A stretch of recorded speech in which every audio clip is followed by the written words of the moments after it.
করোনার দ্বিতীয় ঢেউ নিয়ে চরম উদাসীনতা, নেই মাস্ক পরার বালাই, দ্রুত শনাক্ত ও এলাকাভিত্তিক ব্যবস্থা নেয়ার তাগিদ বিশেষজ্ঞদের। কোভিড-19 টিকা নিয়ে মডার্নার সাফল্যে আশাবাদী বিশ্ব স্বাস্থ্য সংস্থা। ডিসেম্বরে আরেক মার্কিন প্রতিষ্ঠান ফাইজার ৩৩ লাখ ডোজ ভ্যাকসিন আনছে আয়ারল্যান্ডে। ভুল স্নাতক সনদ মামলার বিচার পেতে ৩ যুগেরও বেশি সময় আদালতে ঘুরছেন জেল হোসেন। ১২ বছর ধরে ঝুলে আছে হাইকোর্টে। এবং হকার, সবজি বিক্রেতা ও বুট পলিশওয়ালা নগদ টাকার বদলে লেনদেন করতে পারবেন মোবাইলে। ডিজিটাল ব্যাংকিং সুবিধা পেতে দরকার হবে না টিআইএন ট্রেড লাইসেন্স।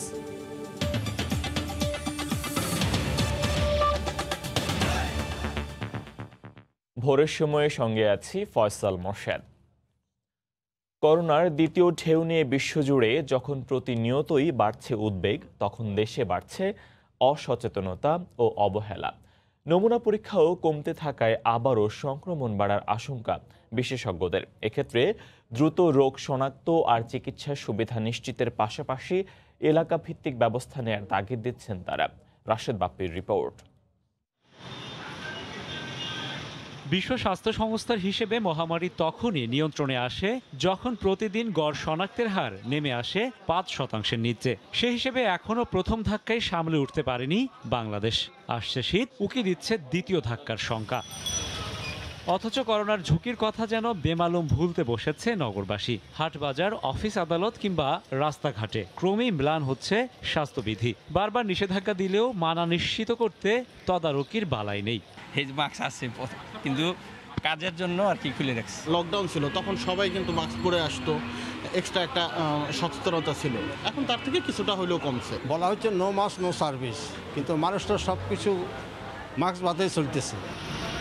বিশেষজ্ঞরা বলছেন কোভিড পরিস্থিতি যে কোনো সময় বিস্ফোরক হয়ে উঠতে পারে, কাজেই প্রস্তুতি নিতে হবে সেভাবেই। শীতকাল মানে বেশি হবে এরকম নট নেসেসারিলি, কিন্তু আমি যে ওয়েভের মধ্যে আছি এটাতে যে কোনো সময় আপস অ্যান্ড ডাউনস হবে। সেটা শীতও হতে পারে, শীতের পরেও হতে পারে। তাহলে আমাদেরকে যেটা করতে হবে সেটা প্রস্তুতিটা হচ্ছে পুরো সময়ের জন্য করতে হবে। সেক্ষেত্রে পরীক্ষা বাড়ানো আর বিজ্ঞান ভিত্তিক পরিকল্পনা প্রণয়নের তাগিদ তাদের।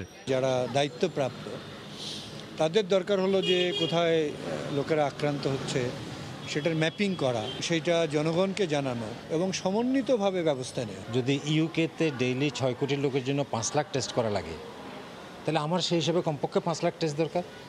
সেখানে 20,000 টেস্ট করে আমি কোনো ধরনের ন্যাশনালি রিপ্রেজেন্টেটিভ ডাটা ক্রিয়েট করতে পারবো। সাংঘাতিকভাবে অ্যান্টিজেন টেস্ট এনে দেশব্যাপী করে ফেলতে পারবো। দেশে গত 2.5 মাসের মধ্যে সোমবার 24 ঘন্টায় শনাক্ত ছাড়িয়েছে 2000-এর বেশি। করোনার দ্বিতীয় ঢেউ কি চলে এসেছে নাকি আসবে? শীতে কি করোনার প্রকোপ বাড়ে, কিংবা ভাইরাসের হার্ড ইমিউনিটি কি আসলেই সম্ভব? এমন অনেক প্রশ্নের উত্তর হয়তো অমীমাংসিত।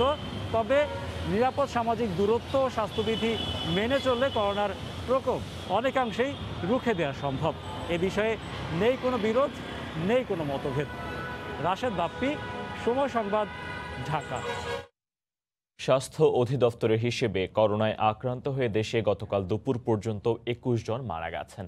নতুন করে শনাক্ত হয়েছেন 2139 জন। গেল 71 দিনের মধ্যে করোনায় শনাক্তের সর্বোচ্চ এ হার। এ নিয়ে দেশে মোট শনাক্তের সংখ্যা দাঁড়ালো 4,34,472 জনে।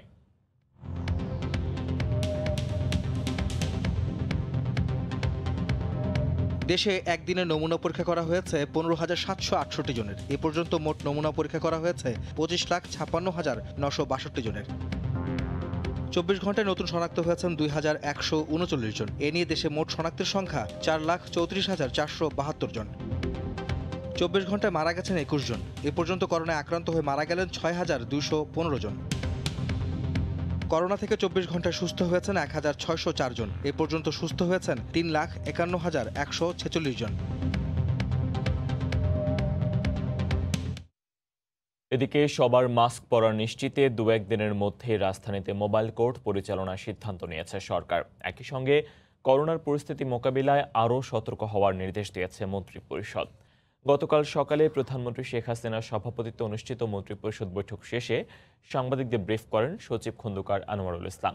এ সময় তিনি আরও বলেন, প্রধানমন্ত্রী বারবারই বলছেন করোনা নিয়ে সবাইকে আরও সতর্ক থাকতে হবে। নির্দেশনা না মানলে ভ্রাম্যমাণ আদালতের মাধ্যমে পরিস্থিতি নিয়ন্ত্রণে আনতে কঠোর হবে সরকার। সকালে গণভবন থেকে ভার্চুয়ালি যুক্ত হয়ে সরকার প্রধান শেখ হাসিনা এসব কথা বলেন। সভায় জাতীয় পারমাণবিক ও তেজস্ক্রিয়তা বিষয়ক জরুরি অবস্থায় প্রস্তুতি ও সারাদান পরিকল্পনার খসড়া অনুমোদন দেওয়া হয়। একটু আরেকটু স্ট্রিক্ট ভিউতে যেতে হবে কোভিড নিয়ে, একটু বেড়েও যাচ্ছে মনে হচ্ছে, তো সেই জন্য আর একটু বেশি প্রিকশন নেওয়ার জন্য বলা হয়েছে। আর ডিজাস্টারের বিষয় নিয়ে একটু আলোচনা হয়েছে যে ডিজাস্টারকে আরও একটু কম্প্রিহেন্সিভ প্রেজেন্টেশনের জন্য ক্যাবিনেটে নিয়ে আসার জন্য বলা হয়েছে। অলরেডি আমরা বলে দিছি গতকাল যে যাতে ঢাকাতেও বিভিন্ন জায়গায় মোবাইল কোর্ট বা ল এনফোর্সিং এজেন্সি যেন আর একটু স্ট্রং হয়। আশা করি আগামী 2-3 দিনের মধ্যে থেকে। উনি তো প্রথম থেকেই বলতেছেন সবসময় যখনই কথা হয় যে আরেকটু মানে সবাইকে আরেকটু সচেতন প্লাস স্ট্রিক্ট ভিউ দুইটাই। জানাবো দেশের বাইরের করোনা পরিস্থিতির খবর। করোনার দ্বিতীয় ঢেউয়ে ডুবেছে প্রাচীন সভ্যতার দেশ ইতালি। গড়ে 30,000-এর বেশি আক্রান্ত হচ্ছে প্রতিদিনই। প্রথম পর্যায়ের ভাইরাস আগ্রাসনকে যেমনভাবে ঠেকিয়ে দিতে পেরেছিল ইতালি সরকার, দ্বিতীয় পর্যায়ে এসে হিমশিম খেতে হচ্ছে প্রতিটা ক্ষেত্রেই। অর্থনীতিকেও রক্ষা করা যাচ্ছে না কোনোভাবেই। ইতালির ভেনিস থেকে বিস্তারিত জানাচ্ছেন মাকসুদ রহমান। বর্তমানে ইতালিতে করোনা সংকট জটিল থেকে জটিলতর হচ্ছে। গত 2 সপ্তাহ আগে প্রধানমন্ত্রী জোসেফ কোন্তে বলেছিলেন আগামী মার্চ মাসে সমগ্র ইতালিতে 3 ইউরোতে মিলবে করোনা ভ্যাকসিন। কিছুদিন পর স্বাস্থ্যমন্ত্রী রবার্তো স্পেরান্সা বলেন আগামী জানুয়ারিতে মিলবে করোনা ভ্যাকসিন। এখন আবার সরকার বলছে এই ডিসেম্বরেই মিলবে কার্যকরী ভ্যাকসিন। কিন্তু এই ভ্যাকসিন কোত্থেকে আসবে বা কোন প্রতিষ্ঠান সরবরাহ করবে, ইউরোপের কোন দেশ তা যোগান দেবে কিনা তার সঠিক উত্তর নেই সরকারের কাছে। এদিকে গত 2 দিন আগে হঠাৎ করেই ইতালিয়ান স্বাস্থ্য মন্ত্রণালয় 400 মিলিয়ন ইউরো বরাদ্দ দেয় SARS-CoV-2 ভাইরাস প্রতিরোধের জন্য। ইতালির সার্কো হসপিটাল ও স্টেট ইউনিভার্সিটি অফ মিলান যৌথভাবে SARS-CoV-2 ভাইরাসের ভ্যাকসিন আবিষ্কার করেছিল। SARS-CoV-2 করোনা গোত্রের একটি ভাইরাস। এই অবস্থায় ধারণা করা হচ্ছে ইতালি তাদের পরিচিত পথেই হাঁটছে। এই ভাইরাসের প্রতিষেধক করোনা টিকার জন্য ব্যবহৃত হবে কিনা তা নিয়ে চলছে বিশ্লেষণ। আমাদের এখানে বাঙালি কমিউনিটিতে একটি আতঙ্ক বিরাজ করছে, যেহেতু করোনা ভাইরাসে এখন আগের চেয়ে অনেক উচ্চ ক্ষমতা নিয়ে আমাদের আক্রমণ করছে। এদিকে করোনার দ্বিতীয় ঢেউয়ে বাংলাদেশিদের মধ্যে সংক্রমণের মাত্রা বেড়েছে অত্যাধিক হারে। আশা করি সবাই স্বাস্থ্যবিধি মেনে চলবেন এবং এই ইতালি সরকারের আইন, এই নিষেধাজ্ঞা মেনে চলবেন। শতকরা 50% বাংলাদেশি ইতালিতে করোনার উচ্চ ঝুঁকিতে রয়েছে। ইতালির ভেনিস থেকে মাকসুদ রহমান, সময় সংবাদ। এদিকে করোনার ভ্যাকসিন নিয়ে বেশ আশাবাদী হয়ে উঠছে সংশ্লিষ্টরা। মার্কিন ওষুধ নির্মাতা প্রতিষ্ঠান মডার্নাকে নিয়ে এবার আশার কথা শোনালো বিশ্ব স্বাস্থ্য সংস্থা। সংস্থাটির প্রধান জানিয়েছেন কোভিড-19 টিকা প্রায় 95% কার্যকর হওয়ার যে দাবি করেছে তা সত্যিই উৎসাহের। যদিও বিশ্লেষকরা বলছেন চূড়ান্ত কার্যকারিতা নিরূপণের জন্য প্রতিষ্ঠানটিকে আরও কিছু সময় দেওয়া প্রয়োজন। এদিকে বিশ্বব্যাপী করোনা দ্বিতীয় ঢেউ নিয়ে সতর্ক করছে WHO। করোনার ভ্যাকসিন নিয়ে অগ্রগতির কথা শোনালেও এখনও বড় ধরনের সাফল্য দেখাতে পারেনি কোনো দেশ। সবশেষ যুক্তরাষ্ট্রের ওষুধ উৎপাদনকারী প্রতিষ্ঠান মডার্না দাবি করেছে তাদের তৈরি টিকা 94.5% পর্যন্ত কার্যকর। মডার্না বলছে যাদের টিকা দেয়া হয়েছিল তাদের ক্ষেত্রে এটি কার্যকর প্রমাণিত হয়েছে। এবছরই যুক্তরাষ্ট্রে 2 কোটি ডোজ টিকা উৎপাদনের আশা করছে মডার্না। তাছাড়া কোম্পানিটি এরই মধ্যে কয়েক লাখ ডোজ টিকা উৎপাদনও করে ফেলেছে। এর আগে আরেক মার্কিন প্রতিষ্ঠান ফাইজারও 90% বেশি কার্যকরের কথা জানায়। মডার্নার এই সাফল্যে আশার আলো দেখছে খোদ বিশ্ব স্বাস্থ্য সংস্থা। সোমবার রাতে সুইজারল্যান্ডের জেনেভায় এক সংবাদ সম্মেলনে সংস্থাটি একথা জানায়। ভ্যাকসিনের সাফল্য আমাদের উৎসাহ যোগাচ্ছে এই মহামারী কাটিয়ে উঠতে। তবে আমাদের আরও কিছু তথ্যের প্রয়োজন। আশা করছি মডার্না সে ধাপগুলো উতরে যেতে পারবে। আর বিশ্লেষকরা বলছেন এখনই তৃপ্তির ঢেকুর না তুলে আরও কিছুদিন অপেক্ষা করা উচিত। কোনো একটি টিকা 90% মতো কার্যকর হলেই তাকে গ্রহণযোগ্য বলা যায়। মডার্না তার চেয়েও ভালো অবস্থানে আছে। তবে বিশ্বব্যাপী যেহেতু মহামারী, তাই আমাদের পদক্ষেপও হতে হবে সাবধানী। চূড়ান্ত কার্যকর হয় কিনা, পার্শ্ব প্রতিক্রিয়া আদৌ হয় কিনা তার নির্ণয়ে আরও কিছু সময় দেওয়া দরকার প্রতিষ্ঠানটিকে। when the whole data is analyzed. বেশ কয়েকটি দেশ টিকা উৎপাদনে তাদের কার্যক্রম জারি রেখেছে, তবে মডার্না ও ফাইজার বর্তমানে সবচেয়ে এগিয়ে। অ্যাস্ট্রাজেনেকা ও অক্সফোর্ডের যৌথ উদ্যোগে তৈরি করোনার ভ্যাকসিনও আশার আলো দেখাচ্ছে। টিকা নিয়ে কিছুটা আশা দেখা গেলেও করোনার দ্বিতীয় ঢেউয়ে বিপর্যস্ত বিশ্ব। যুক্তরাষ্ট্রে প্রতিদিনই 1.5 লাখের কম বেশি মানুষ আক্রান্ত হচ্ছেন। ব্রাজিলেও বাড়ছে সংক্রমণ। ইউরোপের দেশগুলোতে লকডাউন দিয়েও কোনো কাজ হচ্ছে না, সংক্রমণ বেড়েই চলেছে। ভারতেও আক্রান্তের সংখ্যা ঊর্ধ্বমুখী। এখনই সতর্ক না হলে আর স্বাস্থ্যবিধি পুরোপুরি না মানলে আগামী কয়েকদিনে মৃত্যুহার বাড়বে বলে সতর্ক করেছেন বিশেষজ্ঞরা। সৈয়দ ইফতেখার, সময় সংবাদ। ডিসেম্বরেই করোনার ভ্যাকসিন তৈরি হবে আয়ারল্যান্ডে। মার্কিন ওষুধ নির্মাণ প্রতিষ্ঠান ফাইজার উৎপাদনের সব ধরনের প্রস্তুতিও নিয়েছে। প্রাথমিকভাবে 33 লাখ ডোজ তৈরির পরিকল্পনা তাদের। আগামী জানুয়ারিতেই 20 লাখ নাগরিকের মধ্যে দেয়া হবে এ ভ্যাকসিন। পর্যায়ক্রমে পাবেন আয়ারল্যান্ডের বাকি নাগরিকরাও। বিস্তারিত সৈয়দ জুয়েলের রিপোর্টে। জার্মানির বায়োনটেকের সঙ্গে সমন্বয় করে ভ্যাকসিন উৎপাদন করছে মার্কিন সংস্থা ফাইজার। তারা এবার আয়ারল্যান্ডে উৎপাদন করতে যাচ্ছে। এজন্য 300 মিলিয়ন ইউরো বিনিয়োগ করছে তারা। বিশাল বিনিয়োগের পাশাপাশি কম করে হলেও 300 কর্মী নিয়োগের ঘোষণা দিয়েছে ফাইজার। অর্থনৈতিক মন্দার মধ্যে এই বিনিয়োগ ও কর্মসংস্থানে কিছুটা হলেও স্বস্তি ফিরবে বলে মত ব্যাংক অব আয়ারল্যান্ডের এই হিসাব রক্ষকের। ফাইজার যে ভ্যাকসিন সেটার 3.3 মিলিয়ন ডোজ আয়ারল্যান্ড পেতে যাচ্ছে এবং এর ফলে আগামী জানুয়ারি ফেব্রুয়ারি নাগাদ আয়ারল্যান্ডের প্রায় 2 মিলিয়ন মানুষ এই ভ্যাকসিনেশনের আন্ডারে চলে আসবে। একটু একটু করে করোনা রোধে সুখের খবর আসছে আয়ারল্যান্ডে। ভ্যাকসিন নিয়ে সেই সুখের ঘরে পূর্ণতা চান আয়ারল্যান্ডবাসী। সৈয়দ জুয়েল, সময় সংবাদ, আয়ারল্যান্ড।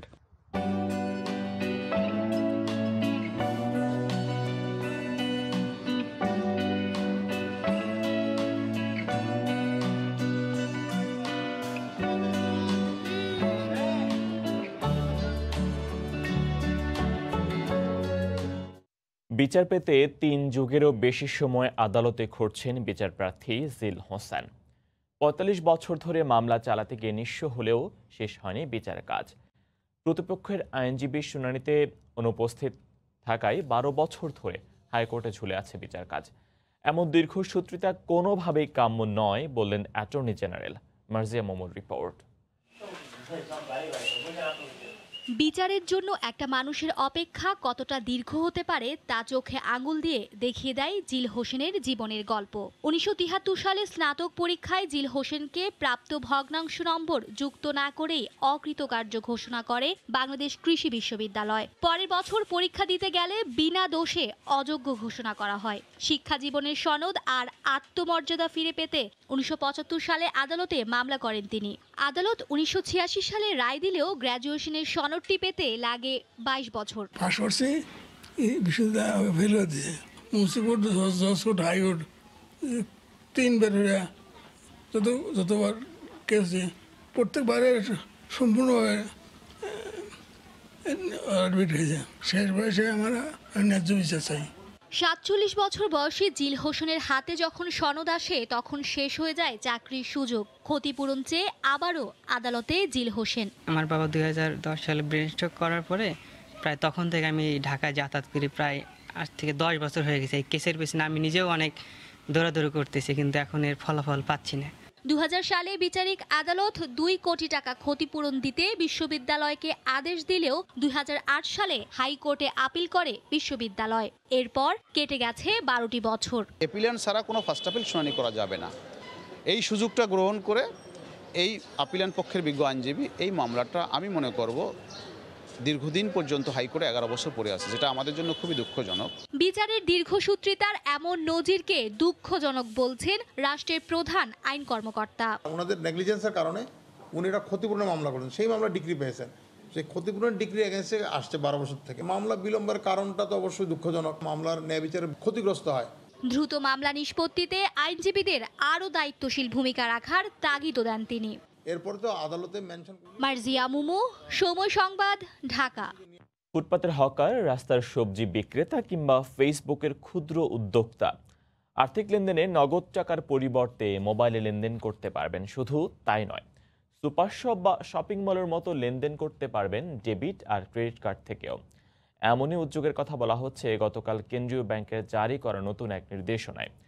যেখানে ব্যক্তি পর্যায়ে রিটেল হিসাব খুলতে দরকার হবে না বাড়ি ভাড়া রসিদ, টিআইএন আর ট্রেড লাইসেন্সেরও। শুভ খানের রিপোর্ট। পাড়া মহল্লায় ভ্যানে করে সবজির বিক্রেতা কিংবা ফুটপাতের হকার সবাই এখন ডিজিটাল ব্যাংকিং করতে পারবে।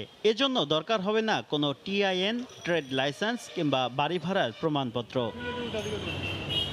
বাংলাদেশ ব্যাংকের জারি করা নতুন নির্দেশনায় বলা হয়েছে, ভাসমান উদ্যোক্তাদের ই পেমেন্ট সেবার আওতায় আনতেই ব্যক্তিক রিটেইল হিসাব চালুর উদ্যোগ নিয়েছে কেন্দ্রীয় ব্যাংক।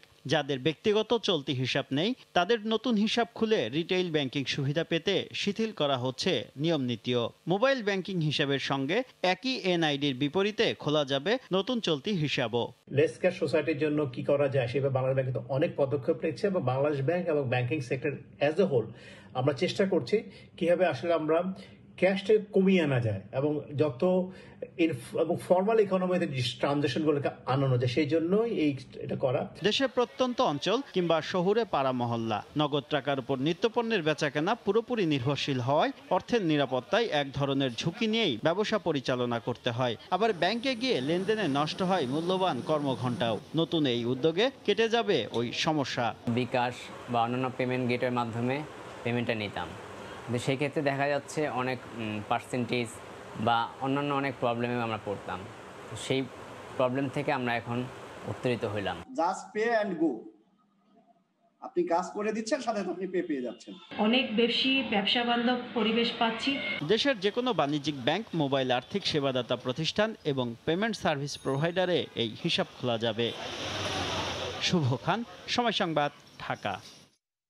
জয় বাংলা ইয়ুথ অ্যাওয়ার্ড 2020 বিজয়ীদের নাম আজ এক ভার্চুয়াল অনুষ্ঠানে ঘোষণা করবেন প্রধানমন্ত্রীর তথ্য ও প্রযুক্তি বিষয়ক উপদেষ্টা Sajeeb Wazed Joy.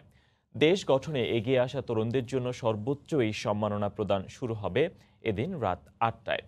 Centre for research and information CRI এর তরুণদের সংগঠন ইয়াং বাংলা 2014 সালে আত্মপ্রকাশের পর থেকে মুক্তিযুদ্ধের ঐতিহাসিক স্লোগান জয় বাংলার নামে চালু করে জয় বাংলা ইয়ুথ অ্যাওয়ার্ড। 2015 সাল থেকে 2018 সাল পর্যন্ত তরুণদের 130টি সংগঠনকে নিজ সমাজের প্রতি গুরুত্বপূর্ণ দায়িত্ব পালনের জন্য দেয়া হয় জয় বাংলা ইয়ুথ অ্যাওয়ার্ড। তাদের মধ্যে অনেকেই পরবর্তীতে আন্তর্জাতিক বিভিন্ন সংগঠন থেকে তাদের কাজের জন্য স্বীকৃতি অর্জন করেন।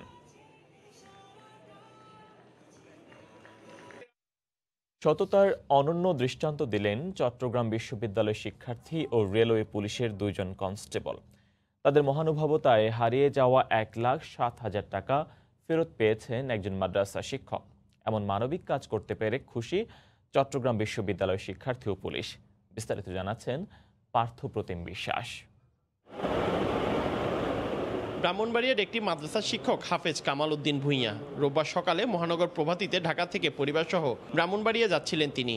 ট্রেন থেকে দ্রুত নামার সময় ভুলে যান হাত ব্যাগের কথা। তাতে মাদ্রাসার উন্নয়নের 1,07,000 টাকা ছিল।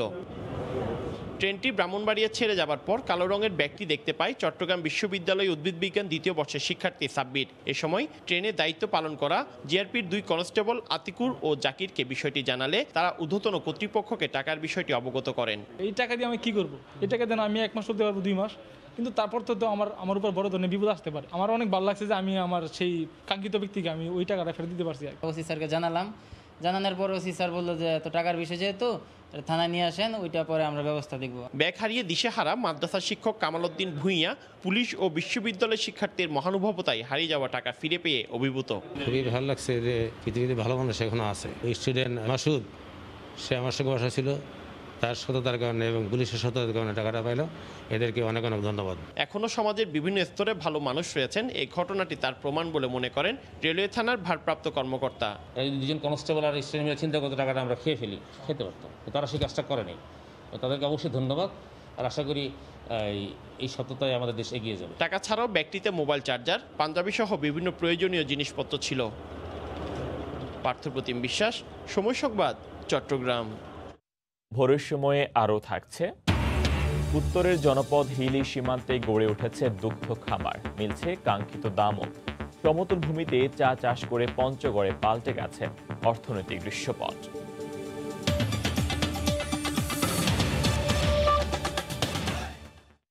শহর কিংবা গ্রামে প্রতিদিনই কাকডাকা ভোরে যারা খবরের কাগজ পৌঁছে দেন, সেই খবরের ফেরিওয়ালাদের খবরাখবর জানাতে রাজধানীর দৈনিক বাংলা মোড়ে রয়েছেন এই মুহূর্তে সহকর্মী ওবায়দুল্লাহ মামুন। আমরা সরাসরি যুক্ত হচ্ছি তার সঙ্গে। মামুন। ফয়সাল, শুভ সকাল।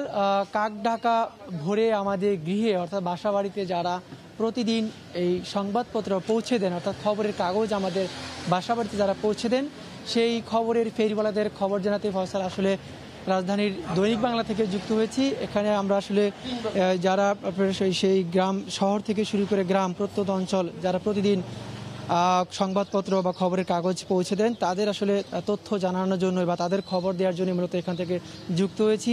আপনি জানেন যে এই খবরের গণমাধ্যম বা খবরের কাগজের প্রাণ বলা হয় এই হকার বা সংবাদপত্রের এজেন্টদেরকে, কারণ তারাই কিন্তু আসলে গণমাধ্যম প্রতিষ্ঠানের পক্ষ থেকে একজন পাঠকের কাছে সরাসরি গিয়ে যুক্ত হন এবং একটি সংবাদপত্রের বা একটি গণমাধ্যমের বা খবরের কাগজের যে রিয়াকশনটা, যে প্রতিক্রিয়াটা, সেটা কিন্তু একমাত্র এই হকাররাই কিন্তু পেয়ে থাকেন। যে কোনো গণমাধ্যমে ভালো সংবাদ যখন পরিবেশিত হয় তখন সেই ভালো খবরটি কিন্তু তারাই আসলে পাঠকের কাছ থেকে সরাসরি পেয়ে থাকেন, এবং যখন কোনো খারাপ সংবাদ বা পাঠকের প্রতিক্রিয়া বা রিয়াকশন থাকে সেটিও কিন্তু আসলে এই হকাররাই নিয়ে থাকেন। অর্থাৎ একটি গণমাধ্যমের বা একটি সংবাদপত্র প্রতিষ্ঠানের তারা আসলে মুখ্য প্রাণ তাদেরকে বলা হয়, কারণ এই একটি সংবাদপত্র যতই ভালো করুক বা তাদের কন্টেন্ট বা আদেও যত ভালো হোক না কেন, যদি সেটি পাঠকের কাছে না পৌঁছায় তাহলে কিন্তু আসলে একটি সংবাদপত্রের বা একটি খবরের কাগজের সার্থকতা থাকে না। সার্থকতা তখনই থাকে যখন তারা এই সংবাদপত্রকে পাঠকের হাতে তুলে দেন, তখনই কিন্তু মূলত একটি সংবাদপত্র প্রতিষ্ঠান সমাজে বা রাষ্ট্রে দাঁড়াতে পারে এবং বা পাঠকের কাছে গ্রহণযোগ্যতা বাড়তে থাকে। তো সেই সংবাদপত্র পাঠকের কাছে যারা প্রতিদিন নিয়ে যান, যে এজেন্টরা থাকেন বা যে হকাররা থাকেন যারা এই কাজটি করে থাকেন, তাদের সাথে আমরা কথা বলবো। এখানে আমার সামনে একজন পত্রিকা এজেন্ট রয়েছেন, তার সাথে আসলে কথা বলতে চাচ্ছি যে একটু বলবেন বর্তমানে এই সংবাদপত্রের শিল্পের বা সংবাদপত্রের বর্তমান কি অবস্থা? এই শিল্প এখন একবার শেষ মৃত্যুর পথযাত্রী। আমরা যখন করোনার আগে নর্মাল পজিশনে আমাদের একজন হকার 500-700 পত্রিকা বিক্রি করতো, সেখানে একজন হকার এখন 50 কপি পত্রিকা বিক্রি করতে পারে না। অনেকগুলো অ্যাপার্টমেন্ট আছে হকারদেরকে ঢুকতেই দেয় না করোনাকালে। তার মার্চের আগের অনেক 2 মাসের বিল, অনেক বাড়িঘরে এখন ভাড়াটিও নাই, বিলও নাই। আমরা এখন এই পেশায় যারা সংবাদপত্র আগে জড়িত আছিল, হকারি করতো, এরা এখন একবেলা অন্য পেশায়, কেউ ডাব বেচে, কেউ কাঁচা তরকারি বেচে, কেউ মুদি দোকান দেয়। এই ব্যবসা অর্থাৎ এই শিল্পটা একবার ধ্বংসের পথে। সবচেয়ে বড় এফেক্টেড আমরা এই সংবাদপত্র শিল্পটা। প্রতিষ্ঠান থেকে কোনো ধরনের প্রণোদনা পাচ্ছে কিনা হকাররা? প্রতিষ্ঠান থেকে আমাদেরকে, বসুন্ধরার থেকে আমাদেরকে বেশ ভালো সহযোগিতা করছে। একটাই বসুন্ধরার থেকে আমরা পাইছি প্রণোদনাটা। আর সরকারিভাবে আমাদের প্রণোদনা দিবে বলে আমাদের মোবাইল নাম্বার, আমাদের নাম ঠিকানা সব নিয়ে গেছে। আমরা আজও পর্যন্ত কিছু পাই নাই আমরা সরকারিভাবে। আপনাকে যোগ দেওয়ার জন্য ধন্যবাদ। তো ফয়সাল, আপনি শুনছিলেন যে আসলে এই যে কোভিড-19 বা করোনার কারণে গণমাধ্যমের বা বিশেষ করে সংবাদপত্রের কাগজের বা খবরের কাগজের বিষয়টি যে বিষয় রয়েছিল যে অনেকের বাসা বাড়িতে ঢুকতে না দেওয়ার কারণে যেমন সংবাদপত্রের কাটতি কম ছিল বা বেচাকেনা কম ছিল, এটি যেন একটি প্রভাব পড়েছে এই সংবাদপত্র শিল্পে। আরেকটি বিষয় রয়েছে, গত কয়েক বছর ধরেই আসলে খবরের কাগজ অর্থাৎ সোশ্যাল মিডিয়া বা অনলাইন সাংবাদিকতা, এর ফলেও কিন্তু আসলে খবরের কাগজের একটি বিক্রির ক্ষেত্রে নেতিবাচক প্রভাব পড়েছে। এই বিষয়টি উনি বলছিলেন যে আসলে এজেন্টরা বা হকারদের কিন্তু আসলে দুর্দিন যাচ্ছে অনেকটা বলা চলে। তো সেই সব আমরা আরেকটু কথা বলতে চাই, এখানে আরেকজন এজেন্ট রয়েছেন সংবাদপত্রের, তার সাথে আসলে একটু কথা বলতে চাচ্ছি যে আচ্ছা, আপনি একটু বলবেন যে বর্তমানে এই সংবাদপত্রের বা খবরের কাগজের অবস্থাটা কি বাজারে? যে অ্যাকচুয়ালি গত মার্চ থেকে আমাদের এই সংবাদপত্র শিল্পের অবস্থা খুবই খারাপ। যারা বিশেষ করে হকাররা রয়েছেন তারা তাদের পরিজন নিয়ে খুবই মানবেতর জীবনযাপন করছেন, খুবই অর্থ সংকটে রয়েছেন এবং অনেকেই পরিবার ডাকাতে না রাখতে পেরে তারা ফ্যামিলিকে তাদের বাড়িতে পাঠিয়ে দিয়েছে। তো সরকারিভাবে কয়েকবার আমাদের মোবাইল নাম্বার, আমাদের নাম ঠিকানা, এনআইডি নিয়েছে, কিন্তু এখন পর্যন্ত কোনো আমরা সরকারি সহায়তা পাইনি। আপনাকে ধন্যবাদ। তো ফয়সাল, একটা বিষয় বলছিলাম যে সংবাদপত্র বা খবরের কাগজ যে পাঠকের কাছে যে তুলে দেয়, যে প্রতিষ্ঠানের পক্ষ থেকে প্রতিনিধি হয়ে যারা সরাসরি একজন পাঠকের কাছে একটি গণমাধ্যম বা সংবাদপত্রকে নিয়ে যান, সেই সংবাদপত্রের হকারদের আসলে বর্তমান যে অবস্থা সেটি কিন্তু খুব বেশি একটি ভালো নেই। আপনি কয়েকজন এজেন্টদের সাথে যখন কথা বলছেন সেই বিষয়টি কিন্তু আসলে স্পষ্ট হয়ে এসেছে এবং বা ফুটে উঠেছে যে তাদের অবস্থাটি খুব বেশি একটি ভালো নেই।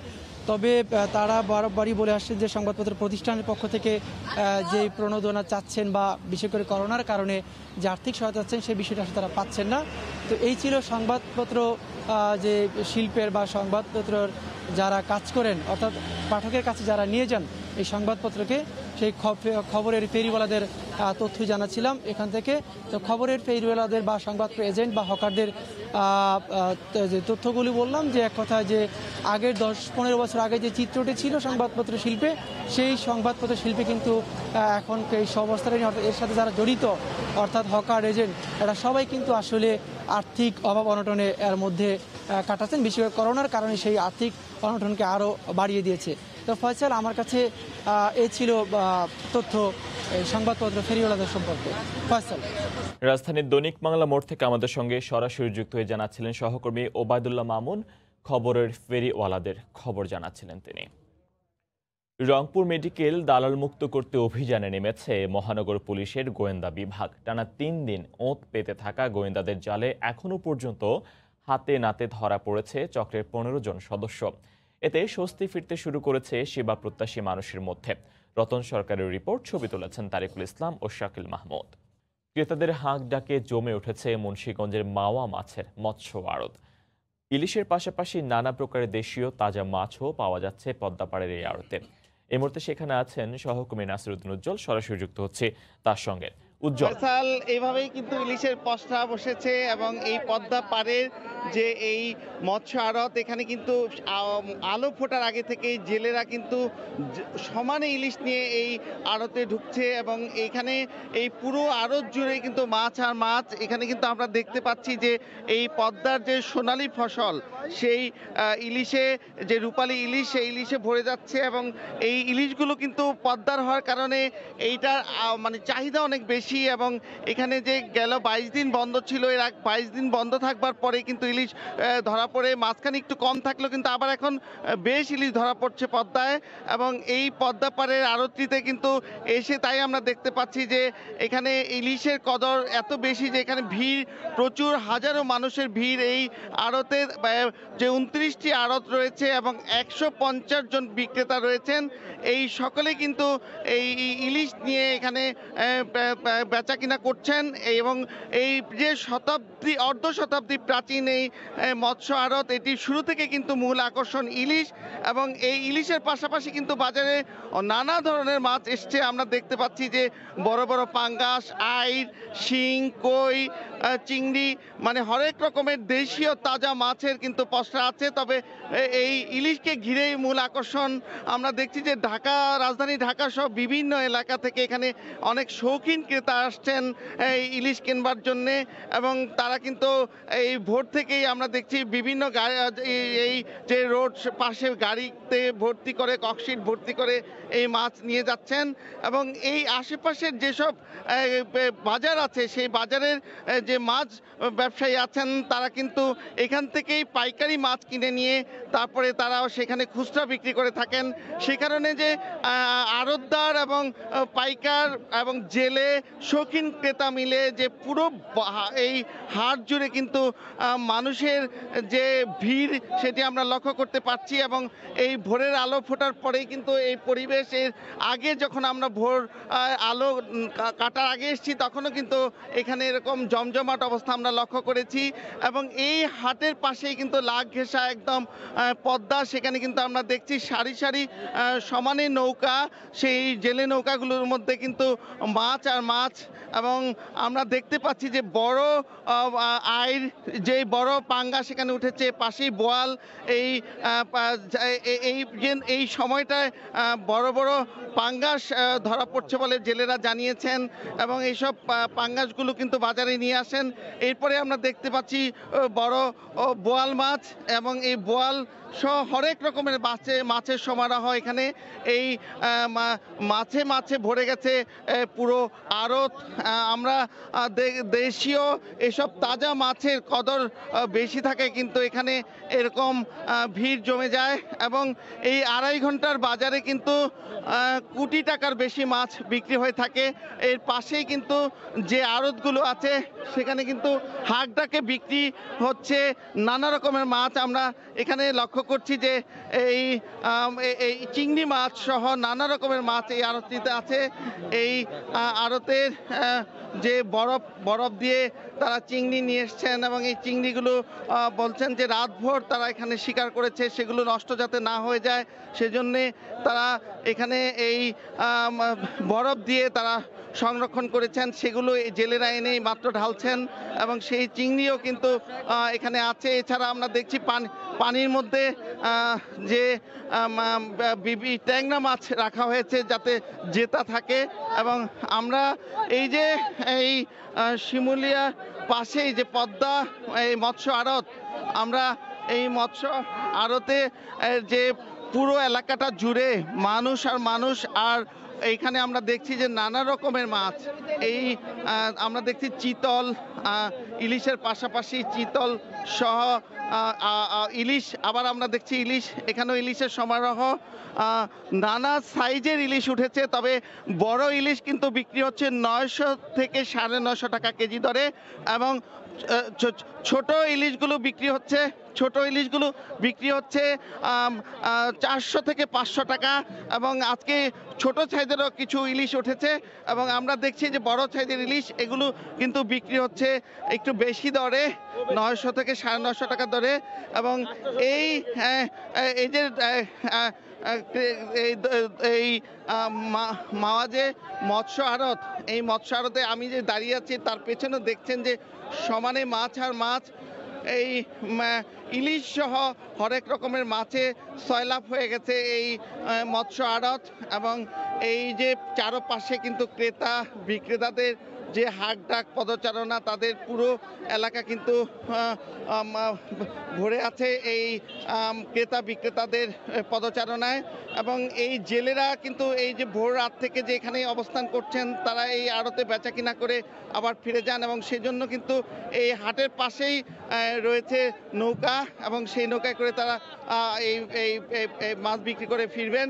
এই ছিল এই মাওয়া মৎস্য আড়তের সর্বশেষ। ফয়সাল। মুন্সিগঞ্জের মাওয়া মৎস্য আড়ত থেকে আমাদের সঙ্গে সরাসরি যুক্ত হয়ে জানাচ্ছিলেন সহকর্মী নাসির উদ্দিন উজ্জ্বল। সন্ধ্যা নামতেই জমজমাট হয়ে ওঠে কিশোরগঞ্জের ভৈরবে পূর্বাঞ্চলের অন্যতম বড় মাছের পাইকারি বাজার। পানি কমতে থাকায় নদী ও হাওরে বিভিন্ন ধরনের মাছ ধরা পড়ছে। এখানকার তাজা মাছ দেশের চাহিদা মিটিয়ে যাচ্ছে বিদেশে।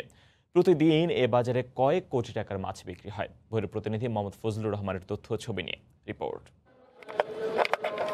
প্রতিদিন ট্রলারে ছোট বড় সব ধরনের মিঠা পানির মাছ আসে ভৈরবের এই শান্তকালীন বাজারে। সিলেট, সুনামগঞ্জ, নেত্রকোনা, হবিগঞ্জ, কিশোরগঞ্জ ও ব্রাহ্মণবাড়িয়ার হাওর অঞ্চলের কই, শিং, মাগুর, পাবদা, আইড়, কাতল, চিতল, বোয়াল সহ বিভিন্ন পরিমাণ দেশীয় প্রজাতির মাছে সরগরম হয়ে ওঠে এই বাজার। ট্যাংরা মাছ, তারপরে গুলশা মাছ, গুত্তম মাছ, তারাবাইম, এগুলি ইন্ডিয়া পাইকারের টানে। মলা মাছ এটা 170-80 টাকা কেজি বিক্রি, তো আজকে 100 টাকা কেজি বলে না। পানি কমার কারণে আপনাদের মাছের আমরা মূল্য পাই না মাছের, এখন মাছ এখন সস্তা।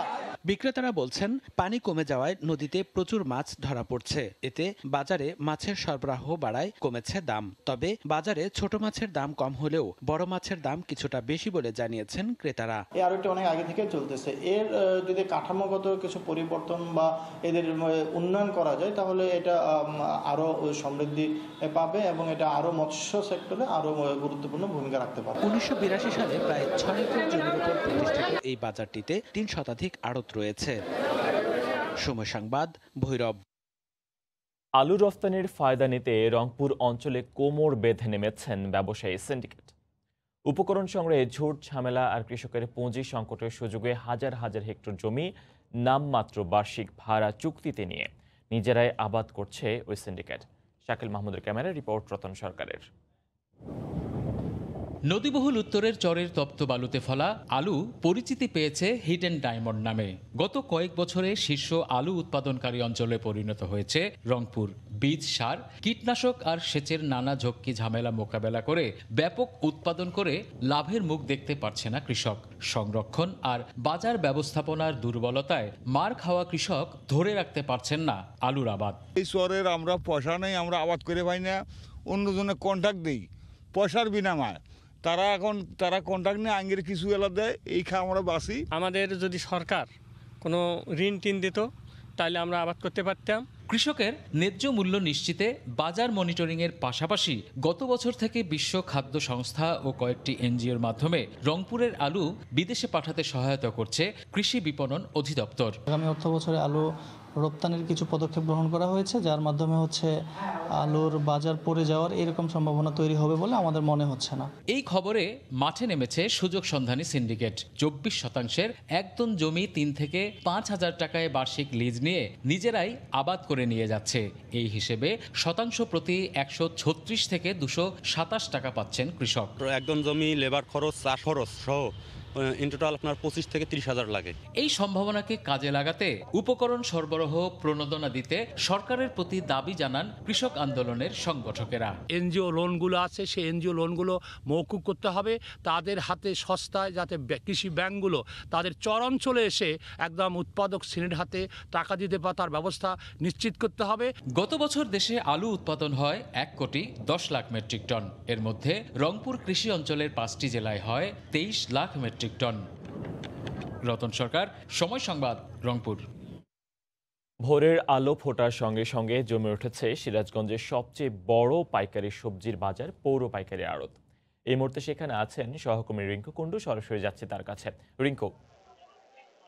ধন্যবাদ ফয়সাল। আসলে ভোর থেকে ক্রেতা বিক্রেতার হাট ডাকে মুখরিত কিন্তু সিরাজগঞ্জের সবচেয়ে যে সবজির বড় বাজার, সেটি হচ্ছে যে সিরাজগঞ্জ পৌর পাইকারি সবজির আড়ত।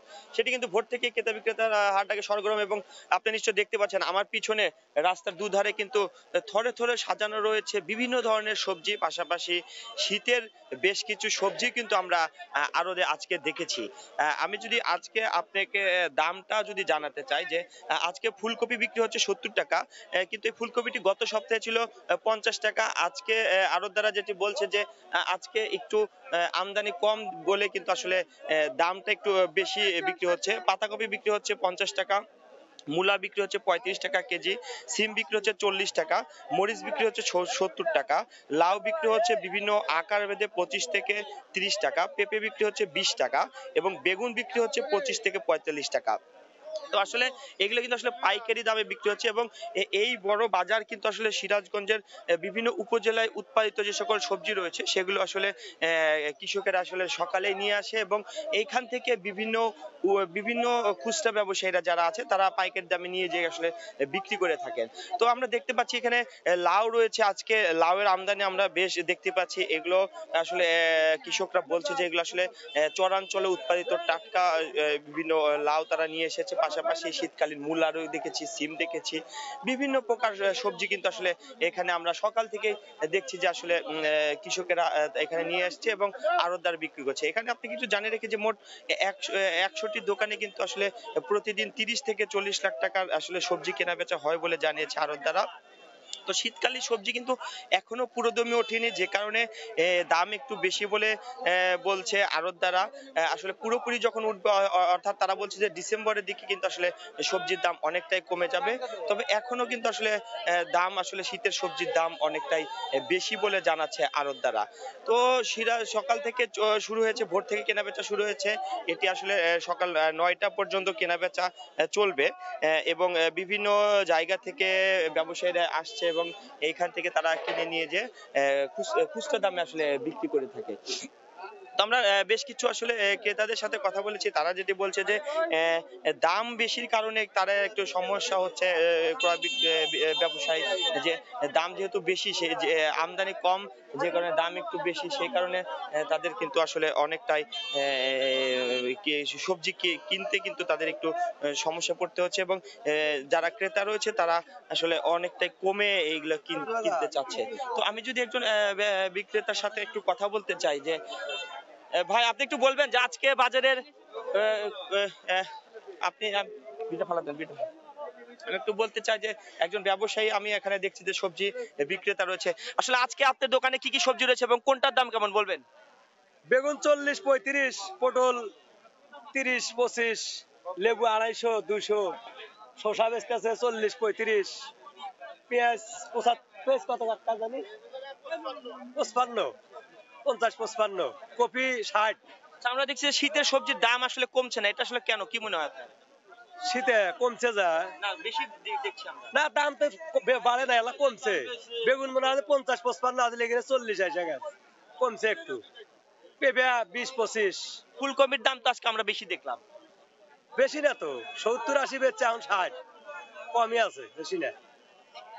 ধন্যবাদ। আসলে একজন বিক্রেতা কিন্তু আসলে বলছিলেন যে তাদের আসলে মিশ্র প্রতিক্রিয়া আমরা আসলে দেখছি ব্যবসায়ীদের, যে তাদের আসলে মিশ্র প্রতিক্রিয়া রয়েছে, কারণ সবজি কিন্তু আসলে আকার ভেদে বিভিন্ন দামে তারা বিক্রি করেছে এবং সকাল থেকে কেনাবেচা শুরু হয়েছে এবং এটি সকাল 9টা পর্যন্ত চলবে এবং প্রতিদিন প্রায় 30 থেকে 40 লাখ টাকা সবজি এখানে কেনাবেচা হয়। তো এই ছিল সিরাজগঞ্জের সবচেয়ে যে বড় সবজির আড়ত, সিরাজগঞ্জ পৌর সবজির আড়ত থেকে আমার কাছে সর্বশেষ খবর। ফয়সাল। সিরাজগঞ্জের পৌর সবজির আড়ত থেকে আমাদের সঙ্গে সরাসরি যুক্ত হয়ে জানাচ্ছিলেন সহকর্মী রিঙ্কু কুন্ডু। উত্তরের জনপদ হিলি সীমান্তবর্তী গ্রামগুলোতে সরকারি সহযোগিতায় গড়ে উঠেছে ছোট বড় বেশ কিছু দুগ্ধ খামার। করোনা ভাইরাসের কারণে হোটেল রেস্তোরাঁ বন্ধ থাকায় দুধের চাহিদা কমলেও এখন ধীরে ধীরে বাড়ছে। এতে কাঙ্ক্ষিত দামও পাচ্ছেন খামারেরা। হিলি প্রতিনিধি শফিকুল ইসলাম শফিকের তথ্যচিত্রে রিপোর্ট। আবারও ব্যস্ত হয়ে উঠেছেন হিলির ছোট বড় দুগ্ধ খামারিরা। করোনা ভাইরাসের কারণে দীর্ঘদিন বন্ধ থাকার পর হোটেল রেস্তোরাঁগুলো খোলায় দুধের চাহিদা বেড়েছে। তাতে দুধের দামও ভালো পাচ্ছেন খামারিরা। দূর দূরান্ত থেকে প্রতিদিন দুধ নিতে আসছেন গোয়ালিরা। তবে গোখাদ্যের দাম বেশি হওয়ায় কিছুটা বিপাকে পড়তে হচ্ছে খামারিদের। আগে করোনা ভাইরাসের কারণে দুধ বিক্রি হতো না, দুধের দাম ছিল না। এখন বর্তমান দুধের দাম ভালো পাওয়া যাচ্ছে, দুধের চাহিদাও আছে এখন। আর কাজে কষ্ট ছিল, খাওয়ারও কষ্ট ছিল। এখন সবাই সুস্থভাবে আছি, এখন খাওয়া দাওয়ার সংসারে বেতন পাচ্ছি, কাজ কাম হচ্ছে। আমরা অনেকেই আছি, প্রায় 30-40 জন। এভাবে বাইরে দুধ সংগ্রহ করি আর নিয়ে যাই, এভাবে মানে দোকানপাটে বিক্রি করি। খাদ্যের দাম অনেকটা বেশি এবং গরুর দাম তুলনামূলক অনেক কম। সেই ক্ষেত্রে যারা আমরা মোটা তাজা করি অনেকটা লসের মধ্যে আছি এবং ডেইরি দুগ্ধ উৎপাদনে কিছুটা আমরা লাভজনক পর্যায়ে আছি।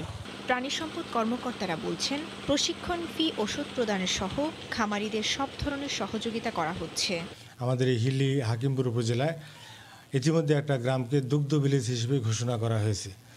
আমরা চাচ্ছি যে বাকি সকল পরিবারকে দুগ্ধ খামারের আওতায় নিয়ে আসা। হিলিতে ছোট বড় মিলে 400-র বেশি দুগ্ধ খামার রয়েছে। প্রতিদিন 23,000 লিটার দুধ খামারগুলোতে উৎপাদন হয়। সময় সংবাদ, হিলি। পার্বত্য অঞ্চল ও সিলেটের পর দেশের তৃতীয় চা অঞ্চল পঞ্চগড়। সমতল ভূমিতে চা চাষ করে জেলার অর্থনৈতিক দৃশ্যপট পাল্টে গেছে। উৎপাদিত চায়ের মান উন্নত হওয়ায় ইতোমধ্যে এই চা আন্তর্জাতিক বাজারে প্রবেশ করেছে। এ অবস্থায় চাষিরা জেলায় অকশন মার্কেট করার দাবি জানিয়েছেন। পঞ্চগড় থেকে আব্দুর রহিমের পাঠানো তথ্য ছবি নিয়ে রিপোর্ট। এক সময়ের পতিত জমি এখন চায়ের সবুজ পাতায় আচ্ছাদিত। উৎপাদন হচ্ছে উন্নত মানের দার্জিলিং ভ্যারাইটির চা। পঞ্চগড়ের উৎপাদিত চা এখন আন্তর্জাতিক বাজারেও প্রবেশ করেছে। প্রতি 40 দিন পর পর পাতা সংগ্রহ করে সরাসরি চা কারখানায় বিক্রি করার সুযোগ থাকায় চাষিরা লাভবান হচ্ছেন। 15 একরে চা করছি, মোটামুটি আবার ফলন ভালো হয়েছে, রেটও ভালো পাইতেছি, আর ফ্যাক্টরিতে পাতা দিয়ে টাকা নগদ পাচ্ছি। পঞ্চগড়ে অকশন মার্কেটটা হলে আমাদের কৃষকরা অনেক উপকৃত হবে। এখানে বড় ও মাঝারি বাগানের পাশাপাশি ক্ষুদ্র চা চাষও বেড়েছে কয়েক গুণ। উৎপাদিত চা প্রক্রিয়াজাত করতে বেসরকারিভাবে 18টি চা কারখানা সরাসরি চাষিদের কাছ থেকে চা পাতা কিনছে। সরকার যে মূল্য নির্ধারণ করছে এটা ঠিক আছে এবং আমরা এই চা পাতা তৈরি করতেছি, তাদেরকে নগদ মূল্য দিচ্ছি, তারা অনেক লাভবান হচ্ছে। চলতি মৌসুমে প্রায় 1 কোটি কেজি চা উৎপাদনের আশা প্রকাশ করছে চা বোর্ড কর্তৃপক্ষ। 2019 সালে 95.99 লক্ষ কেজি চা উৎপাদিত হয়েছে। তো আমরা আশা করতেছি এই বছর এটা 1 কোটি কেজি চা ছাড়িয়ে যাবে। জেলার 8.5 একর জমিতে গত বছর 95,49,000 কেজি চা উৎপাদিত হয়। সময় সংবাদ, পঞ্চগড়। রংপুরের টাউন হল প্রাঙ্গণে মুক্তিযুদ্ধের স্মৃতি সংরক্ষণে কাজ শুরু হয়েছে। জেলা প্রশাসক আসিফ আহসান গতকাল দুপুরে এই কাজের উদ্বোধন করেন। মহান মুক্তিযুদ্ধের সময় পাক বাহিনী টর্চার সেল হিসেবে ব্যবহৃত হতো এই স্থাপনা মুক্তিযুদ্ধের স্মৃতি সংরক্ষণে, এর সংস্কার ও প্রাঙ্গণের স্মৃতি মিনার ও সৌন্দর্য বৃদ্ধির জন্য 34 লাখ টাকা দিয়েছে মুক্তিযুদ্ধ বিষয়ক মন্ত্রণালয়।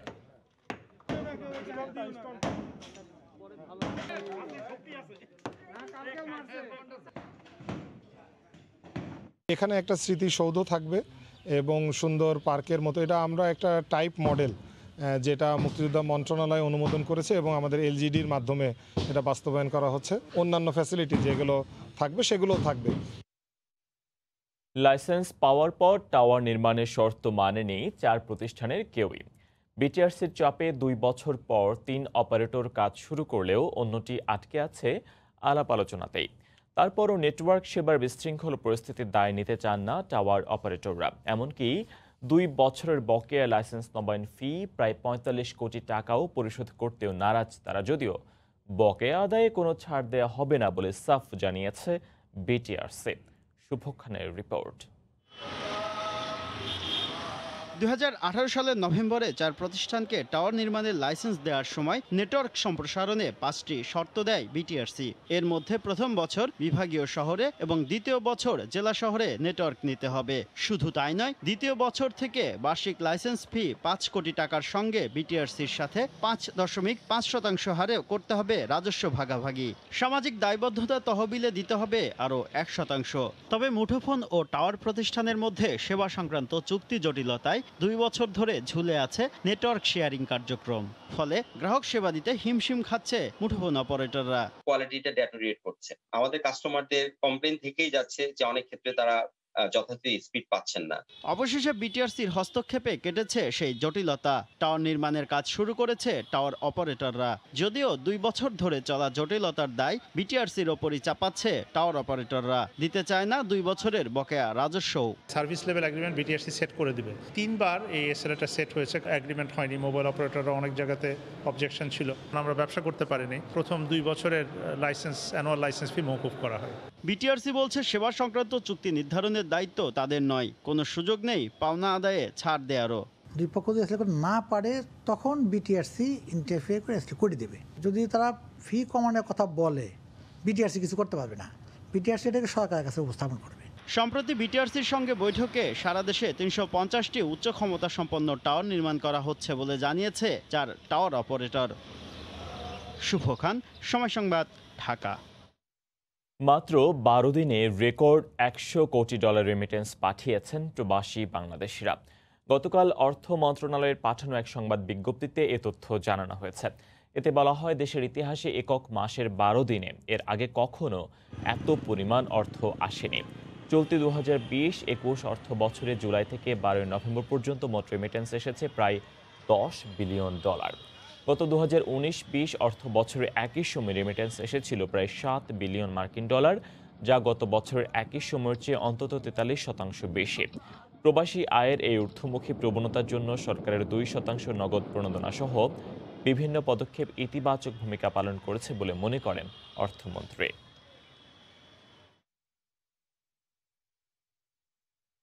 কুয়েতে শিগগিরই চালু হতে যাচ্ছে বিমান চলাচল। দেশটির স্বাস্থ্য মন্ত্রণালয়ের অনুমোদন পেলেই বাংলাদেশ সহ 34টি দেশের সঙ্গে সরাসরি বিমান চলাচল শুরু হবে।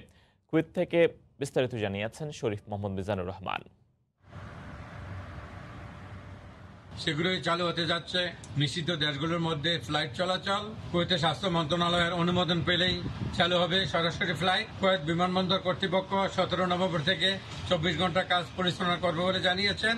শুধুমাত্র স্বাস্থ্য মন্ত্রণালয়ের গ্রিন সিগন্যাল পেলেই বাংলাদেশ সহ 34টি দেশের সাথে বিমান চলাচল এখন শুধু সময়ের ব্যাপার। কুয়েত প্রবাসী শ্রমিকরা মনে করেন, করোনাকালীন সময়ে বন্ধ হওয়া বিমান চালু হলেই তারা আবারও তাদের কর্মস্থলে ফিরে আসতে পারবেন। মাননীয় রাষ্ট্রদূত মেজর জেনারেল আশিকুজ্জামান, উনি এবং ওনার সাথে যারা অফিসার আছে, ওনারা আন্তরিকভাবে চেষ্টা করছেন দ্রুত গতিতে যেন আমাদের স্ট্র্যান্ডেড বাংলাদেশি প্রবাসীরা কুয়েতে অনতিবিলম্বে চলে আসতে পারে। আমাদের বাংলাদেশি প্রবাসী ভাইরা যারা বাংলাদেশে অবস্থানরত অবস্থায় আছেন, তারা অতি শীঘ্রই কুয়েতে আসতেছে। তো এই আসার ফলে বাংলাদেশে যে রেমিটেন্স প্রবাহটা বাড়ার সম্ভাবনা আছে। প্রবাসীরা মনে করেন, বাংলাদেশ সরকার ও বাংলাদেশ দূতাবাস যেন কুয়েত সরকারের সাথে কূটনৈতিক সহযোগিতা এবং সমঝোতার মাধ্যমে প্রবাসীদের সমস্যা সমাধানে এগিয়ে আসেন। শরীফ মোহাম্মদ মিজানুর রহমান, সময় সংবাদ, কুয়েত।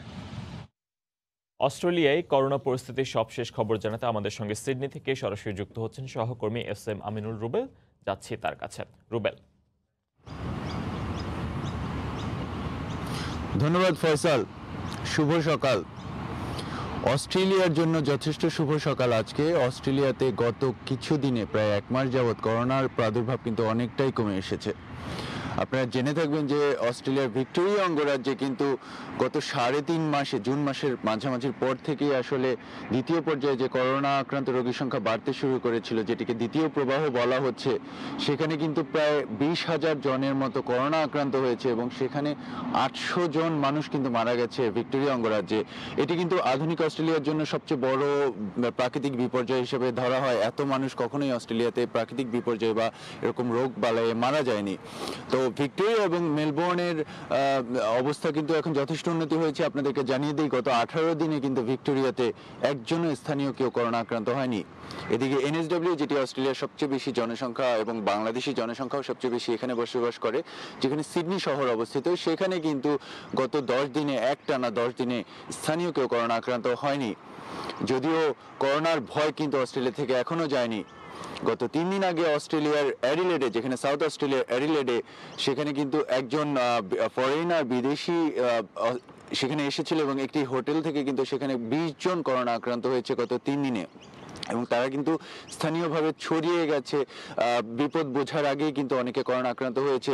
সেখানে সরকার, স্থানীয় সরকার এবং রাজ্য সরকার এবং সেখানে স্বাস্থ্যকর্মীরা, পুলিশরা সার্বিকভাবে চেষ্টা করছে ভিক্টোরিয়া বা মেলবোর্নের যে পরিস্থিতি হয়েছিল গত 3.5 মাসে, অ্যাডিলেডে যেন সেটা না হয়। আপনাদেরকে অ্যাডিলেডের কথা মনে করিয়ে দিই। অ্যাডিলেড সেই ছোট শহরটি যেখানে কিন্তু বাংলাদেশ ইংল্যান্ডকে হারিয়ে ওয়ার্ল্ড কাপে কোয়ার্টার ফাইনালে গিয়েছিল। সেখানে কিন্তু প্রায় কয়েক হাজার বাংলাদেশির বসবাস আছে, ছোট একটি শহর। এবং সেখানে বাংলাদেশিরা এখন পর্যন্ত সুস্থ আছে, তবে তারা কিছুটা আতঙ্কে আছে, কারণ এতদিন কিন্তু অ্যাডিলেড যথেষ্ট ভালো অবস্থায় ছিল।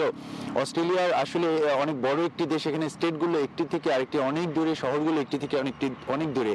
তো কোথাও যদি করোনা আক্রান্ত রোগীর সংখ্যা বাড়তে শুরু করে, এখনও কিন্তু বর্ডারগুলো প্রায় প্রত্যেকটি বর্ডারে কিন্তু বিভিন্ন রেস্ট্রিকশনের ভিতর দিয়ে যাচ্ছে। মেলবোর্নের সাথে সিডনির বর্ডার কিন্তু এখনও খোলা না। আপনাদেরকে কিছু ভালো খবর আপনাদেরকে জানিয়ে দিতে চাই। অস্ট্রেলিয়ার সরকারি দল লিবারেল পার্টি, তারা কিন্তু অস্ট্রেলিয়ার সিডনিতে যারা বাংলাদেশিরা করোনাকালীন সময় বিভিন্ন অবদান রেখেছে, বিশেষ করে স্থানীয় জনগণের জন্য, সাধারণ জনগণের জন্য, যারা সরকারি অনুদান পায়নি, বিভিন্ন সুযোগ সুবিধা পায়নি, স্টুডেন্ট, ইন্টারন্যাশনাল স্টুডেন্ট যারা আছে, যারা ওই সময় এখানে এসে বিপদে পড়েছিল, তাদের সাহায্যে যারা এগিয়ে এসেছিল, যারা ঝাঁপিয়ে পড়েছিল করোনাকালীন সময়ে বিভিন্ন সামাজিক কর্মকাণ্ডের মাধ্যমে। আপনাদেরকে বলে দিই, সামাজিক কর্মকাণ্ড বলতে এখানে বোঝানো হচ্ছে যে তাদেরকে বিভিন্ন ধরনের বাজার করে দিয়ে, তাদের খাবার কিনে দিয়ে, তাদেরকে রেডিমেড খাবার দিয়ে, তাদেরকে পোশাক দিয়ে, তাদেরকে বসবাসের জায়গা দিয়ে যারা সাহায্য সহযোগিতা করেছিল। এখানে অস্ট্রেলিয়ার সরকারি দল তাদের কিন্তু ডেপুটি স্পিকার যে মার্ক করে, তার এবং তার টিমের মাধ্যমে কিন্তু একটি বড় একটি প্রোগ্রাম করে এখানে প্রায় 180 জনকে সম্মাননা সনদ দিয়েছে। এই বাংলাদেশিরা, অস্ট্রেলিয়ার সিডনির বাংলাদেশিরা কিন্তু অস্ট্রেলিয়া প্রবাসী বাংলাদেশিদেরকে প্রাউড করেছে, গর্বিত করেছে। এই বিভিন্ন জায়গায় নিউজ হয়েছে যে একসাথে 180 জন মানুষ যারা সামাজিক কর্মকাণ্ডের সাথে জড়িত ছিল। পৃথিবীর অন্যান্য দেশে কিন্তু এটি অনেকটাই বিরল যে এতগুলো বাংলাদেশি, এতজন বাংলাদেশি একসাথে কাজ করে সরকারি দল থেকে সম্মাননা পেয়েছে এবং বিভিন্ন জায়গায় তারা সম্মানিত হচ্ছে। এবং সরকার বলছে যে বাংলাদেশিরা সংখ্যায় কিন্তু অস্ট্রেলিয়ার তুলনামূলক অনেক কম। এত অল্প সংখ্যক বাংলাদেশিও যে এখানে মেইন স্ট্রিমে এসে সব ধরনের কর্মকাণ্ডের সাথে জড়িত হতে পারছে এবং বাংলাদেশিদেরকে এগিয়ে নিয়ে যাচ্ছে, তাদেরকে সম্মানিত করছে সরকার। এজন্য বাংলাদেশের প্রতি হয়তো ফিউচারে এক্সট্রা সিম্প্যাথি দেখাবে কিনা সেই ব্যাপারটি এখন ভেবে দেখা হবে। স্টুডেন্ট যারা আসতে পারছে না, হয়তো তাদের জন্য নেয়ার ফিউচারে বিভিন্ন ধরনের সুযোগ সুবিধার সৃষ্টি হবে, যেহেতু আমাদের বাংলাদেশিদের রেপুটেশন দিনে দিনে অনেক বাড়ছে। আপনাদেরকে বলে দেই যে অস্ট্রেলিয়া কিন্তু শীতকাল ছিল, সেটি শেষে এখন বসন্তকাল চলছে এবং আর কিছুদিন পরে কিন্তু অস্ট্রেলিয়াতে গ্রীষ্মকাল আসবে। করোনার প্রাদুর্ভাব আসলে কমে যাওয়া উচিত, কমে যাওয়ার কথা। বিশেষ করে মানুষ অসুস্থ হচ্ছে না, খুব বেশি কোভিড টেস্ট কিন্তু এই মুহূর্তে হচ্ছে না। এই মুহূর্তে অস্ট্রেলিয়ার অ্যাক্টিভ কেসও কিন্তু খুব বেশি নাই। তো অস্ট্রেলিয়ার বাংলাদেশিরা এখন পর্যন্ত তুলনামূলক ভালো আছে। তবে যতদিন পর্যন্ত অস্ট্রেলিয়ার সাথে বাংলাদেশের বর্ডার পুরোপুরি খুলে না দিবে, ততদিন বলা যাবে না অস্ট্রেলিয়ার বাংলাদেশিরা পুরোপুরি ভালো আছে। এই ছিল আমার কাছে সর্বশেষ। ফিরে যাচ্ছি ফয়সালের কাছে। অস্ট্রেলিয়ার সিডনি থেকে আমাদের সঙ্গে সরাসরি যুক্ত হয়ে জানাচ্ছিলেন সহকর্মী SM আমিনুল রুবেল। যুক্তরাষ্ট্র প্রসঙ্গ, ডোনাল্ড ট্রাম্প এখনই কার্যকরী সিদ্ধান্ত না নিলে 20 জানুয়ারির আগে যুক্তরাষ্ট্র আরও অনেক মৃত্যু দেখবে বলে আশঙ্কার কথা জানিয়েছেন নবনির্বাচিত প্রেসিডেন্ট জো বাইডেন। তিনি এও আহ্বান জানান নতুন সরকারের কাছে প্রশাসনের তথ্য ও কর্মপরিকল্পনা বুঝিয়ে দেয়ার। করোনা মহামারী জয় করে অর্থনৈতিক উন্নয়নের ডেমোক্র্যাট দলের প্রধান লক্ষ্য বলে মন্তব্য করেছেন ভাইস প্রেসিডেন্ট কামালা হ্যারিস। এদিকে এবার নির্বাচন প্রক্রিয়ায় এক পেশে ছিল বলে অভিযোগ করেছেন রিপাবলিকান ট্রাম্প। মার্কিন প্রেসিডেন্ট ডোনাল্ড ট্রাম্পের ক্ষমতা হস্তান্তরে অনীহা, তাই বলে বসে থাকতে পারেন না সদ্য নির্বাচিত প্রেসিডেন্ট জো বাইডেন। সহযোগী কামালা হ্যারিসকে নিয়ে কর্মপরিকল্পনা ঠিক করতে ব্যস্ত তিনি। এরই অংশ হিসেবে সোমবার ডেলোয়ারের উইলমিংটনে সাংবাদিকদের সঙ্গে দীর্ঘক্ষণ আলোচনা করেন এই ডেমোক্রেট নেতা। কথা বলেন নানামাত্রিক ইস্যুতে। সতর্ক করেন ট্রাম্প প্রশাসন এখনই করোনা মোকাবেলায় সমন্বয় না করলে মার্কিন নাগরিকদের আরও চড়া মূল্য দিতে হবে। If we don't coordinate, a vaccine is important. It's of little use until you're vaccinated. So how do we get the vaccine? How do we get over 300 million Americans vaccinated? What's the game plan? It's a huge undertaking. To get it done, prioritize those greatest in need and working our way through it, and also cooperate with the World Health Organization and the rest of the world in dealing with this. যুক্তরাষ্ট্রকে পাশ কাটিয়ে চীনের নেতৃত্বে Asia Pacific অঞ্চলের দেশগুলো স্বাক্ষর করেছে বিশ্বের সবচেয়ে বড় বাণিজ্য চুক্তি। আসিয়ানের সদস্য 10 দেশের পাশাপাশি এই চুক্তিতে অন্তর্ভুক্ত হয়েছে জাপান, দক্ষিণ কোরিয়া, অস্ট্রেলিয়া ও নিউজিল্যান্ড। এতে যোগ না দেওয়া নিয়ে প্রশ্ন করলে বাইডেন তা এড়িয়ে যান। বলেন ট্রাম্প প্রশাসন এ বিষয়ে ভালো বলতে পারবে। তবে তিনি জানান 20 জানুয়ারির পর আনুষ্ঠানিকভাবে হোয়াইট হাউসে গেলে বিনিয়োগ বাড়িয়ে অর্থনীতি চাঙ্গা করতে কাজ করবেন তিনি। ভাইস প্রেসিডেন্ট ইলেক্ট কামালা হ্যারিসও অর্থনীতিকে শক্তিশালী করার বিষয়ে মত দেন। Of getting this virus under control, saving lives and beating this pandemic, and opening our economy responsibly while rebuilding it. আয়োজনে বাইডেন শান্তিপূর্ণ ক্ষমতা হস্তান্তরের আহ্বান জানান। সাবেক শীর্ষ জাতীয় নিরাপত্তা কর্মকর্তারাও মনে করেন ক্ষমতা হস্তান্তরের প্রক্রিয়া শুরু করা দরকার। ট্রাম্প প্রশাসনের যে সহযোগিতা পাওয়া যাচ্ছে না তা ঠিক নয় বলেও মন্তব্য করেন মার্কিন কর্মকর্তারা। এদিকে 3রা নভেম্বরের নির্বাচন মার্কিন নাগরিকদের বিভক্ত করে দিয়েছে বলে মন্তব্য করেছেন সাবেক প্রেসিডেন্ট বারাক ওবামা। তিনি বলেন 2 প্রার্থী 7 কোটির বেশি ভোট পেয়েছেন, যা স্পষ্ট বিভাজন। তবে তিনি আশা প্রকাশ করেন জো বাইডেনের নেতৃত্বে যুক্তরাষ্ট্র আগের চেয়ে অনেক ভালো করবে। বাইডেন কামালা জুটি তৈরি করবে নতুন একটি ধারা। কিন্তু ডোনাল্ড ট্রাম্প তার অভিযোগের ধারা থেকে বের হতে পারছেন না। পেনসিলভেনিয়ায় ভোট গণনার সময় রিপাবলিকান পোলিং এজেন্ট ও কর্মকর্তাদের ঢুকতে দেওয়া হয়নি বলে অভিযোগ করেন তিনি। এ অবস্থায় বিপাকে থাকা ট্রাম্প প্রশাসনের মুখে কিছুটা হলেও হাসি ফোটাতে মরিয়া পররাষ্ট্র দফতর। এ দফতরের মন্ত্রী মাইক পম্পেও ফ্রান্স সফর করছেন। এরপর তুরস্ক, জর্জিয়া, ইসরায়েল, সংযুক্ত আরব আমিরাত, কাতার ও সৌদি আরব সফর করবেন। আলোচনা হবে নির্বাচন ইস্যুতে। এরই মধ্যে জানা গেছে চলতি সপ্তাহে আফগানিস্তান ও ইরাক থেকে আরও মার্কিন সেনা প্রত্যাহার করতে পারে ট্রাম্প প্রশাসন। সৈয়দ ইফতেখার, সময় সংবাদ। এই বিষয়ে বিস্তারিত জানাতে এই মুহূর্তে নিউ ইয়র্কে আছেন সহকর্মী হাসানুজ্জামান সাকি। সরাসরি যুক্ত হচ্ছে তার সঙ্গে। সাকি। ফয়সাল, আপনাকে অসংখ্য ধন্যবাদ। আমরা আমার সহকর্মী ইফতেখারের যে রিপোর্টটি দেখছিলাম, সেই রিপোর্টেই আদ্যপান্ত অনেক কিছু আছে।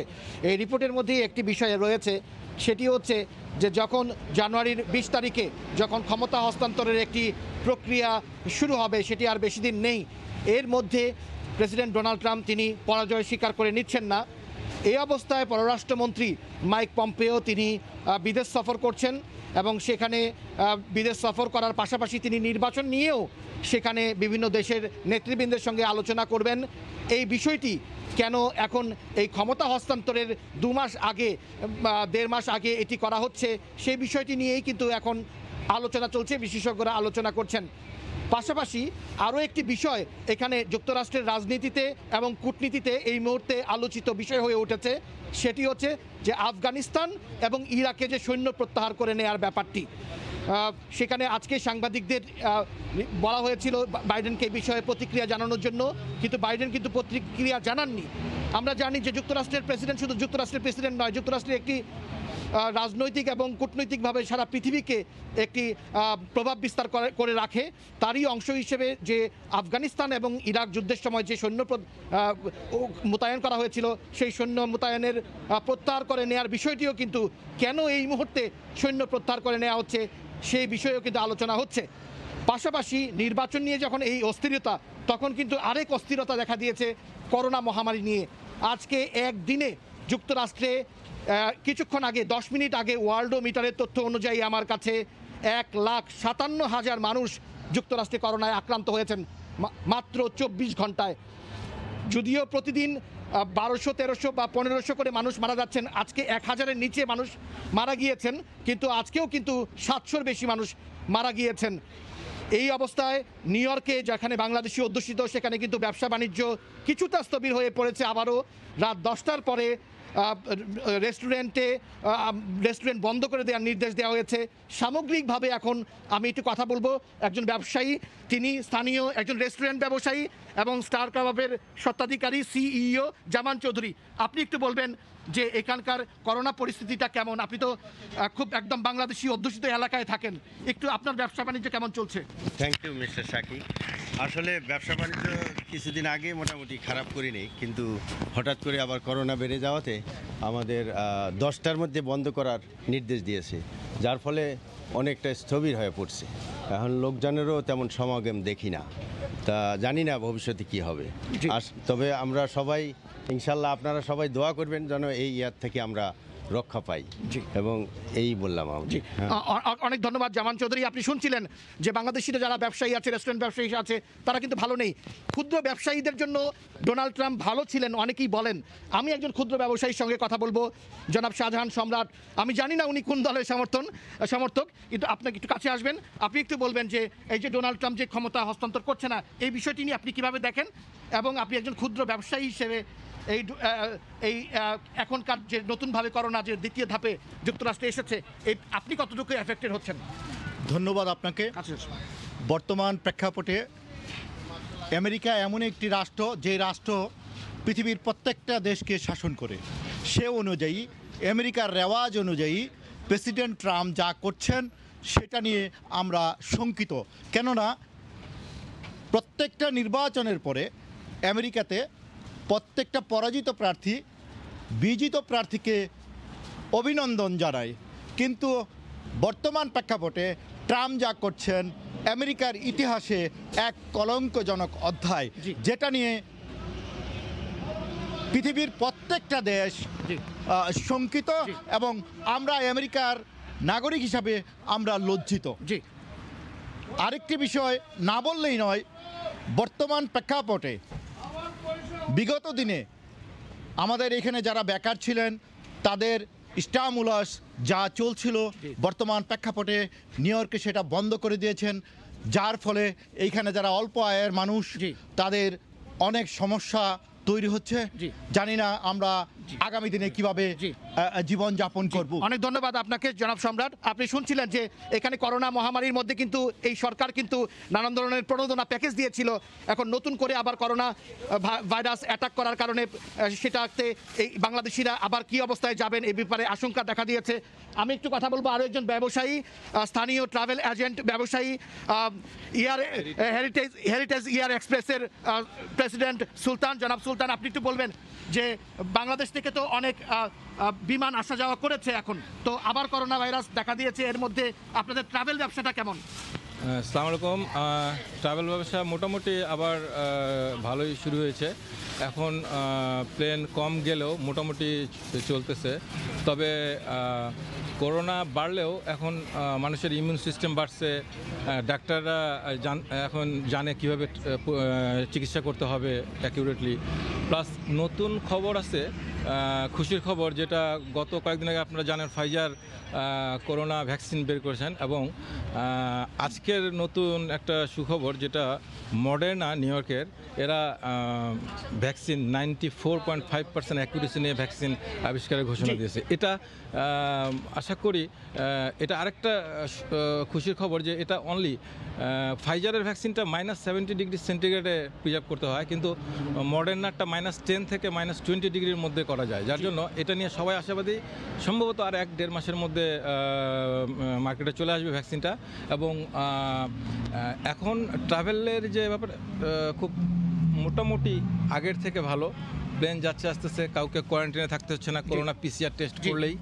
সো আশা করি আগামী দিনে আরও ভালো হবে। আপনাকে অনেক ধন্যবাদ জনাব। আপনাকে ধন্যবাদ। আপনি শুনছিলেন একজন ট্রাভেল ব্যবসায়ীর কথা যে বাংলাদেশে শুধু না বিশ্বের বিভিন্ন দেশের সঙ্গে বিমান যোগাযোগ বন্ধ হয়ে গিয়েছিল করোনা পরিস্থিতির কারণে। আবার করোনা দেখা দিয়েছে, বিমান চলাচল একটু স্বাভাবিক আছে, কিন্তু তারপরেও সবকিছু মিলিয়ে নির্বাচন উত্তর ফলাফলের যে পরাজয় মেনে না নেওয়ার যে ঘটনা, পাশাপাশি নতুনভাবে আবার করোনা যে আবার দ্বিতীয় ধাপে চলে আসা, সবকিছু মিলিয়ে এখানকার যুক্তরাষ্ট্রের মানুষ, পাশাপাশি বাংলাদেশি যারা প্রবাসী, তারাও কিন্তু এক ধরনের উদ্বেগ এবং উৎকণ্ঠার মধ্যে আছেন। এই ছিল আমাদের কাছে সর্বশেষ। ফয়সাল, আপনাকে অসংখ্য ধন্যবাদ। নিউ ইয়র্ক থেকে সরাসরি যুক্ত হয়ে জানাচ্ছিলেন সহকর্মী হাসানুজ্জামান সাকিব। জানাবো খেলার খবর। নিষেধাজ্ঞার পর প্রথমবারের মতো মিরপুরের সেন্টার উইকেটে ব্যাট করেছেন সাকিব আল হাসান। ব্যাটিংয়ের ফাঁকে জেমকন খুলনার দল নিয়েও কথা বলেছেন কোচের সঙ্গে। দল নিয়ে সন্তুষ্ট সাকিব, তবে কোচের মন্তব্য নামের বিচারে নয়, মাঠের খেলার উপর নির্ভর করবে বঙ্গবন্ধু টি-20 কাপের সাফল্য। সাকিব নাকি রিয়াদ কে হবেন ক্যাপ্টেন তাও এখনও চূড়ান্ত করেনি টিম ম্যানেজমেন্ট। টাইগার ক্রিকেটের সাপমোচন হয়েছে। নিষেধাজ্ঞা কাটিয়ে মাঠে নেমে পড়েছেন দেশের ক্রিকেটের উজ্জ্বলতম নক্ষত্র। আগের দিনে ইনডোর আর আউটারে ব্যাটিং বোলিংয়ের মহড়া সারলেও এদিন হোম অফ ক্রিকেটের মেইন গ্রাউন্ডে মিস্টার 75। বোলিং মেশিন থেকে কংক্রিটে পড়া বলগুলো উইলো হাতে সামলাচ্ছেন সাকিব। কোথায় যেন একটা ঝামেলা হচ্ছিল শুরুতে। মিড উইকেটে নেওয়া শটগুলো মনোপুত হচ্ছিল না সাকিবের। পাশেই ছিলেন বঙ্গবন্ধু টি-20 কাপে খুলনার দায়িত্ব পাওয়া কোচ। সাকিবকে কি একটা বললেন, কিছুক্ষণ পরেই রুদ্রমূর্তি সাকিব একে একে ডেলিভারিগুলো সীমানা ছাড়া করলেন। নিজে নিজে ডিসঅ্যাপয়েন্টেড হয়ে যাচ্ছিল যে মারতে পারছে না কেন। আসলে বলটা মিড উইকেটের মারার বল ছিল না, সেই জন্য আমি বললাম যে ওটা মারার বল না। সো সেই জন্য সে আশ্বস্ত হয়েছে যে না, আসলে ওইখানকার বল না। শ্রীলঙ্কা সিরিজের আগে কিন্তু প্র্যাকটিস করেছে, বিকেএসপিতে অনেকদিন ছিল। সাকিব ইন্টারন্যাশনাল প্লেয়ার, ও যে কোনো সময় যে কোনো প্র্যাকটিস বলেন, ম্যাচ বলেন, অ্যাডাপ্ট করার ক্ষমতা সাকিবের আছে। কথা হয়েছে দলগুলো নিয়েও। সাকিব রিয়াদদের নিয়ে খাতায় কলমে ফেভারিট রূপসাপারের দলটা। সাকিবও নাকি আশাবাদী দল নিয়ে, তবে কোচ বলছেন নামের প্রমাণ দিতে হবে মাঠের খেলায়। সাকিব আর রিয়াদ ছাড়াও অন্যান্য উপর দিক বলেন, নিচ দিক সব পুরা একটা ভালো একটা টিম হয়েছে। টিম ওয়াইজ যদি খেলতে পারে এবং যার যার পারফরমেন্স যদি করতে পারে, যেটা ছোট টিম হোক আর বড় টিম হোক, টিম রেজাল্ট করে। আর যত বড় প্লেয়ারই নেই, তাদের পারফর্মটা যদি না করতে পারে, তাহলে রেজাল্টটা আসবে না। নিষেধাজ্ঞা থেকে ফেরা সাবেক আর টাইগারদের টি-20 ফরম্যাটের বর্তমান কাপ্তান কে নেতৃত্ব দেবে খুলনাকে, কে ক্যাপ্টেন্সি করবে, এখন পর্যন্ত সেই ডিসিশনে আমরা আসিনি। তো হয়তো সামনে আমরা সবাই জানতে পারবো। 24 নভেম্বর শুরু হবে বঙ্গবন্ধু টি-20 কাপ। 4 দিন আগেই বায়োবাবলে ঢুকে যাবেন সংশ্লিষ্টরা। জুম্মান সাদিক, জ্যাভলিন, সময় সংবাদ, ঢাকা। 2003 থেকে 2020 সাল পর্যন্ত জাতীয় স্কুল পর্যায়ে হকি খেলায় 11 বার চ্যাম্পিয়ন হয়েছে রাজশাহীর পুলিশ লাইন স্কুল। স্কুল বন্ধ থাকলেও প্রতিদিন ভোর থেকে মাঠে নেমে অনুশীলন করেন শিক্ষার্থীরা। এই মুহূর্তে পুলিশ লাইন স্কুল মাঠে আছেন সহকর্মী রাকিবুল হাসান। সরাসরি যুক্ত হচ্ছি তার সঙ্গে। রাকিব, ধন্যবাদ ফয়সাল। আমরা রাজশাহী পুলিশ লাইন মাঠে আছি। সেখানে পুলিশ লাইন স্কুলের যে হকি দল, তারা অনুশীলন করছে। আমরা দেখছি ভোর থেকেই কিন্তু তারা একে একে এই মাঠে এসেছে এবং মাঠে আসার পরে বিভিন্ন ধরনের শারীরিক যে কসরত অনুশীলন সেটি করেছে এবং তারপর থেকেই ওয়ার্ম আপের বিভিন্ন পর্যায়ে শেষ করার পরে এখন তারা একটি হকি যে অনুশীলন এবং সেটি প্র্যাকটিস একটি ম্যাচ হচ্ছে, এখানে তারা এটি খেলছেন। একটু জানিয়ে রাখি দর্শক যে রাজশাহী শহীদ মামুন মাহমুদ উচ্চ বিদ্যালয় পুলিশ লাইন স্কুল, সেই স্কুলটি গেল 2003 সাল থেকে এখনো পর্যন্ত জাতীয় স্কুল পর্যায়ে হকি খেলায় কিন্তু চ্যাম্পিয়ন হয়ে আসছে এবং স্কুল কর্তৃপক্ষ তাদের এই যে অবদানটুকু সেটি ধরে রাখার জন্য, তাদের এই কৃতিত্বটুকু ধরে রাখার জন্য কিন্তু এখন যদিও করোনাকালীন সময়, তারপরেও তারা তাদের শিক্ষার্থীদেরকে নিয়ে তাদের অনুশীলন কিন্তু চালিয়ে যায় এবং এখানে তাদের যে স্বাস্থ্য সচেতনতার বিষয়টি সেটিও স্কুল কর্তৃপক্ষ যথেষ্ট নজরে রেখেই তারা এই কাজগুলো করছেন বলে আমাদেরকে জানিয়েছেন। এখানে যারা অনুশীলন করতে আসেন প্রত্যেকেই এই স্কুলের শিক্ষার্থী এবং এই শিক্ষার্থীরা তারা নিজেরা এর আগে তাদের যারা জ্যেষ্ঠ যারা সহপাঠীরা ছিল তাদেরকে দেখেই কিন্তু এই খেলায় আসলে আগ্রহী হয়েছে এবং তারপরে তাদের এই যে হকির যে অনুশীলনটি তারা দুবেলা করে কিন্তু সেটি করে। সকালের দিকে স্কুল কর্তৃপক্ষ স্কুলের গেম টিচার এবং একজন নির্দিষ্ট কোচ যিনি কিনা এর আগেও এই স্কুলের খেলেছেন এবং সেখান থেকেই একজন এই কোচিংয়ের দায়িত্বটা নিয়ে তারা কিন্তু এই অনুশীলনটি করেন এবং বিকেলের দিকে নগরীর আলাদা একটি ক্যাম্পে কিন্তু তারা প্রত্যেক দিনই ক্যাম্প করে একটি প্রতিষ্ঠানের সাথে এবং এভাবেই তারা তাদের অনুশীলন এবং তাদের যে চর্চা সেটিকে কিন্তু বাড়িয়ে চলেছেন এবং প্রত্যেক দিনই তাদের এই যে হকির যে খেলা সেখান থেকে তাদের নানা ধরনের উন্নতি করে যাচ্ছেন। আমরা এখানে বেশ কয়েকটি খেলোয়াড়দের সঙ্গে কিছুক্ষণ আগে কথা বলেছিলাম। তারা আমাদেরকে যেটি জানিয়েছে যে আসলে বিভিন্ন পর্যায়ে যখন জাতীয় পর্যায়ে তারা খেলতে যান এবং সেখান থেকে অনেকেই কিন্তু বিভিন্ন টিমে কিন্তু আসলে তারা ডাক পান। এমনকি এই রাজশাহী পুলিশ লাইন স্কুলের যে হকি দলটি আছে সেই দল থেকে কিন্তু ইতোমধ্যেই পুলিশ, বিমান বাহিনী বা নৌবাহিনীর যে সমস্ত হকি দলগুলো আছে, সাবেক যে স্কুলের খেলোয়াড়রা তারা কিন্তু এখানে আসলে সেই ধরনের টিমের সাথে খেলার সুযোগ পেয়ে থাকেন। এবং এর সাথে আপনাদেরকে জানিয়ে রাখি যে যে ধরনের এখানে অনুশীলন হয় সেই অনুশীলনগুলোকে আরও বেশি কাজে লাগানোর জন্য কিন্তু তারা প্রত্যেক দিনই এখানে আসছেন এবং এই স্কুলের একজন কোচ আছেন আমাদের সাথে। আমরা একটু কোচের সাথে কথা বলতে চাই যে আসলে আপনারা কি ধরনের অনুশীলন করেন এবং কিভাবে এই খেলাটাকে ধরে রাখতে চাচ্ছেন। আসলে আমাদের নিয়মিত প্র্যাকটিস আমরা করি, এই কারণে আমরা 2003 থেকে এই খেলাটা খেলি। এই ধারাবাহিকতা ধরে রাখার জন্য আমরা নিয়মিত অনুশীলন করে যাই আর কি, আমরা যেন এটা ধরে রাখতে পারি। এই জন্য আমরা প্রতি 2 বেলায় আমরা অনুশীলন সকালে এবং বিকালে যেন আমাদের এই জিনিসটা আমরা যেন ধরে রাখতে পারি। আমরা অলরেডি 11 বার 2003 থেকে এই পর্যন্ত 11 বার চ্যাম্পিয়ন হয়েছি। আশা করি আমরা যখন শুরু করছি আমাদের এই নামটা যেন অব্যাহত থাকে আর কি। এর পাশাপাশি আপনি যদি আমাদেরকে একটু জানাতেন যে এই যে মাঠ সেটি তো আসলে বর্ষাকালে এইরকম থাকে না, তো সেই সময়ে আপনারা অনুশীলনটা কিভাবে করেন? আসলে সেই সময়টা আমাদের অনেক কষ্ট হয়ে যায়, দেখা যাচ্ছে রোডে বা বারান্দায়, স্কুলের বারান্দায় বা রোডে, এইভাবে আমরা কষ্ট করে প্র্যাকটিসটা করি। আপনাদের আসলে ভবিষ্যৎ চিন্তাটা কি এই দলটি নিয়ে? ভবিষ্যৎ চিন্তা যে আমরা ডে বাই ডে আমরা আগামীতে যেন আবার যখন খেলা আসবে আমরা যেন আবার চ্যাম্পিয়ন হতে পারি, এই জন্য আমরা একটু কষ্ট করে অনুশীলনটা চালিয়ে যাই। এই যে করোনা গেল, করোনার মধ্যে আমরা আসলে সবাই ঘরবন্দি ছিলাম অনেক দিন, এখন আবার একটু স্বাভাবিক এসছে, সেই কারণে আমরা বজায় রেখে, দূরত্ব বজায় রেখে যতটুকু সম্ভব এর মধ্যেই আমরা চালিয়ে যাচ্ছি। ধন্যবাদ আপনাকে।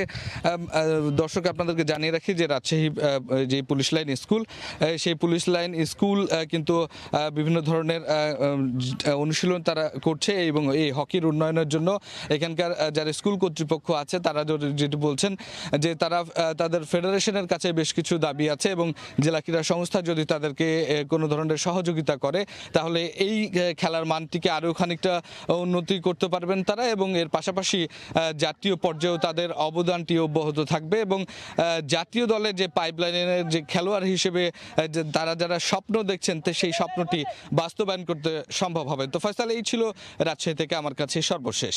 রাজশাহীর পুলিশ লাইন স্কুল মাঠ থেকে আমাদের সঙ্গে সরাসরি যুক্ত হয়ে জানাচ্ছিলেন সহকর্মী রাকিবুল হাসান। আমরা সরাসরি ছিলাম নওগাঁয় নবান্ন উৎসবের আয়োজনে। এসো মিলিশ হবে নবান্নের উৎসবে, এ স্লোগানকে সামনে রেখে ঝিনাইদহে নবান্ন উৎসব অনুষ্ঠিত হয়েছে। গতকাল বিকেলে সদর উপজেলার ডেফল বাড়িয়ায় আমন ধান কেটে উৎসবের উদ্বোধন করেন জেলা প্রশাসক সরোজ কুমার নাথ।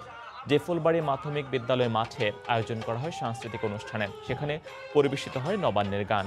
গানে গানে মেতে ওঠে শিশু কিশোর সহ নানা বয়সী মানুষ, পরে নানা রঙের পিঠা প্রদর্শন করা হয়।